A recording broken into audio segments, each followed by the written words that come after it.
Hey everyone, and welcome back to another video. And in this video, I'm going to show you how to price check Japanese Pokemon cards on eBay.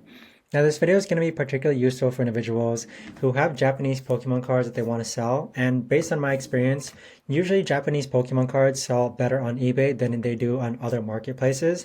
So the example that I'm going to give here, let's say we have a new Japanese vending card. So this is the cards that I just recently got, which is this one here. So the way that I actually go ahead and price check these Japanese cards is that normally I type in the name of the card here. And then what I'll do next is I'll scroll down to where it says sold items. So you want to make sure this is checked in. And then once you do that, it actually goes ahead and categorizes it based on recently sold. So you can see here, it was last sold for $26 on March 31st. It was sold again for $40. And here we have like lots of different cards being sold. So if we go down further, let's see if we can get another one. Here we have another one sold for $14 to $23.